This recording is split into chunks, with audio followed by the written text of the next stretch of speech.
बहु चर्चित गजपति जिला गोसाणी ब्लॉक गुरांडी थाना अंतर्गत सरधापुर श्मशान घाट निकट में संघबद्ध हत्या घटना 5 दिन मध्य गजपति पुलिस को मिली सफलता।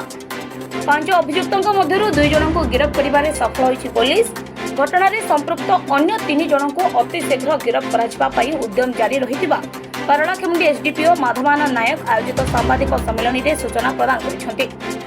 सूचना मुताबक घटना दिन अर्थात 18 तारीख संध्या प्राय 8:30 समय 5 अभियुक्त सरधापुर श्मशान घाट निकट में भिन्नला ग्रामर प्रशांत जेना बयस 24 को लुहा छड़ और शक्त काठ बाड़ी में बारंबार आघात करथिले। एने घटनास्थल में उपस्थित थिबा मृत प्रशांत अन्य 2 जन सांग तथा कालिया और लव जेना एवं सुरेश बारिकों को मध्य अभियुक्त माने मारिबा पई उद्यम करथिले। सेमाने प्राण विकल घटनास्थल चली जाई मृत प्रशांत परिवार और ग्रामवासी को तुरंत खबर देथिले। परिवार लोके और ग्रामवासी पहुंची गुरुतर प्रशांत को पारलाखेमुंडी स्थित जिला मुख्य चिकित्सालय को चिकित्सा निमंत्रण आनिथिले। अवस्था संकटापन्न थिबारु आंध्र प्रदेश श्रीकाकुलम ठारे थिबा घरोई चिकित्सालय को चिकित्सा निमंते नेबा बेले प्रशांत मृत्यु घटिथिला। एनी प्रशांत परिवार पक्षरु गुरांडी थाना रे अभियोग करे पुलिस तनाखना आरंभ करी घटनास्थल 3 गोटी बाइक, गोटी रक्त छिटा लागिथिबा बाड़ी, गोटी लुहा पाइप को जबत करबा सह घटनास्थल चंपट मारिथिबा समस्त अभियुक्तों को धरिबा पई उद्यम जारी रखिथिला पुलिस। तेबे आज 2 जन अभियुक्त शिवांचल प्रधान बयस 40 एवं संतोष स्वाई जहांकर बयस 32 गिरफ्त करी कोर्ट चालान करिथिबा बेले अन्य 3 अभियुक्तों को खूब शीघ्र धराजिबो बोली कहिछि पुलिस। अपरपक्षे समस्त अभियुक्त एवं मृत युवकों मध्य खूब भल संपर्क रहितला। तेरे सीमांचल प्रधान को पत्नी पार्वती प्रधान को सह मृत प्रशांत को अवैध संपर्क थिबा गुजब को नहीं एमानक मध्य तिक्तता देखा देथिला। इतिमध्य 27/2/2024 तारिख में पार्वती प्रधान विष पान कर मृत्युवरण करथिले, जहाकु नहीं अभियुक्त माने प्रशांत ही पार्वती मृत्यु पई दायी बोली धरि नेथिले। सेबेठारु प्रशांत निज ग्राम भिन्नला छाड़ी देथिले, अन्यत्र रहि आसुले।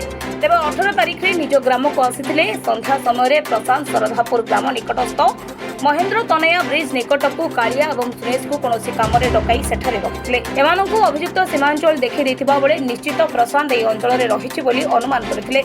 परे अन्य अभियुक्तों को संघबद्ध आक्रमण पई डकाइथिले। मृत प्रशांत, कालिया और सुरेश सरधापुर श्मशान घाट निकट में कथा होता देखि पूर्वर प्रस्तुत हो आसिथिबा अभियुक्त माने अतर्कित आक्रमण कर देथिले। प्रशांत को अन्य 2 जन सांग प्राण विकल रे दौड़ी पळाइबाकु सक्षम होइतिले हे प्रशांत बर्ती पारि नथिला। गतता 18/5/2024 संध्या बेले सरधापुर ब्रिज पाखे एक हत्याकांड घटी। हत्याकारी एवं जहाँ हत्या कर घर गुरांडी थाना अंतर्गत जेनाला ग्राम। तेणु यही घटना संक्रांत में आमर गुरांडी थाना एक मकदमा रुजु होती। मकदमा नंबर 59 भारतीय दंडविधि आईन 302 और 34 दफा अनुसार रुजु होती। तेणु तदन कलापर जना पड़ा भिन्नला ग्रामर सीमांचल प्रधान से ग्रामर पार्वती प्रधान को विवाह करते। तेणु सीमांचल प्रधान ग्रामर आउ जने जहाँ हत्या कराई प्रशांत जेना सहित से हैदराबाद में काम करुले।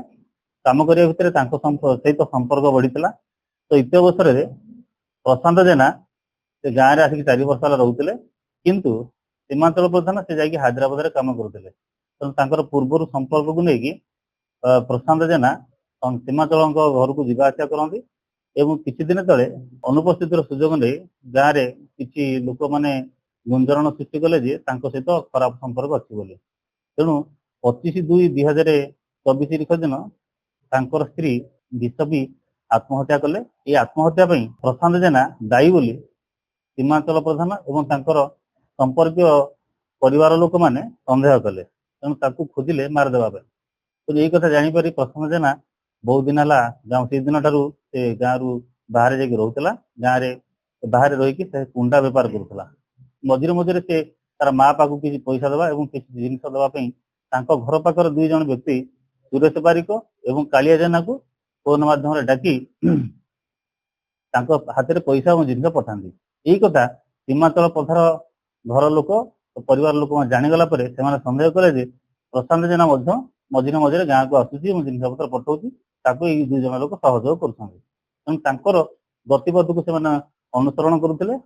गतता 18/5/2000 संध्या बेलू सीमांचल प्रधान पोखरी पाखे बसला बेले से समय कालिया जेना और सहित सुरेश बारिक बाइक रे जाऊला बेले फोन रे कथा गला बेले शुणिले ପ୍ରଶାନ୍ତ ଜେନା ଏଇ ପାଖାପାଖି ଅଛି ବୋଲି ପୁଣି ସାଙ୍ଗେ ସାଙ୍ଗେ ସୀମାଞ୍ଚଳ ପ୍ରଧାନ ତାଙ୍କର ଅନ୍ୟ ସହଯୋଗୀ ମାନଙ୍କୁ ତାଙ୍କର ଭାଇ ତାଙ୍କର ଶଳା ତାଙ୍କର ପରିବାର ବର୍ଗଙ୍କୁ ଡାକିଲେ ଫୋନ ମାଧ୍ୟମରେ ଏବଂ ପଛରେ ଆଉ ଏକ ବାଇକରେ ସେମାନେ 2 ଜଣ ପ୍ରଥମେ ଗୋଡେଇଲେ ତାପରେ ଅନ୍ୟମାନେ ଗୋଡେଇଲେ ପରେ ଯାଇକି ସେମାନେ ଦେଖିଲେ ଯେ ସରଦାପୁର ଛକ ପାଖରେ କୁଆଡେ ଗଲା ଜାଣିପାରିଲେ ନାହିଁ। କିଛି ସମୟ ପରେ ସୁରେଶ ବାରିକ ସେଇ ବାଟ ଦେଇକି ଫେରିଲା ବେଳେ ସେ ଜାଣିଲେ ଯେ ଏଇ ଦିଗରୁ ସୁରେଶ ବାରିକ ଫେରୁଛି ଅର୍ଥ ଏଇ ପାଖାପାଖି ପ୍ରଶାନ୍ତ ଜେନା ଅଛି। ତେଣୁ ତାକୁ ଅନୁସରଣ କରିକି ଯାଇକି ଦେଖିଲା ପରେ ସେ ବ୍ରିଜ ପାଖରୁ ଅଳ୍ପ ଦୂରରେ ସେ ବସିଥିଲେ 2 ଜଣ କାଳିଆ ଜେନା ଆଉ ପ୍ରଶାନ୍ତ ଜେନା।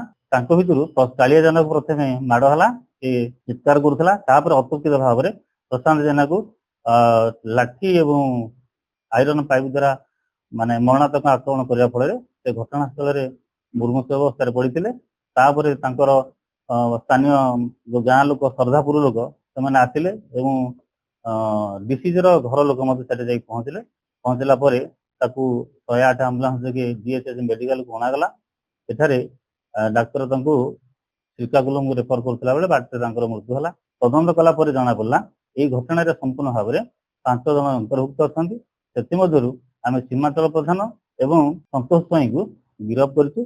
ଗିରଫ କଲା ପରେ ସେ ତାଙ୍କର ଦୋଷୀ ସ୍ୱୀକାର କଲେ ଏବଂ ଅନ୍ୟ 3 ଜଣ ବର୍ତ୍ତମାନ ସୁଦ୍ଧା ଫେରାର ଅଛନ୍ତି। ତାଙ୍କୁ ଜଲ୍ଦି ଆମେ ଗିରଫ କରିବୁ। ତାପରେ ସେ ଘଟଣାସ୍ଥଳରୁ ଆମେ 3ଟି ମୋଟରସାଇକେଲ, ଯୋଉ 3ଟାରୁ ଗୋଟିଏ ହେଉଛି ଡିସିଜର ମୋଟରସାଇକେଲ, ଆଉ 2ଟି ଆସାମୀ ମାନେ ବ୍ୟବହାର କରୁଥିବା ମୋଟରସାଇକେଲ।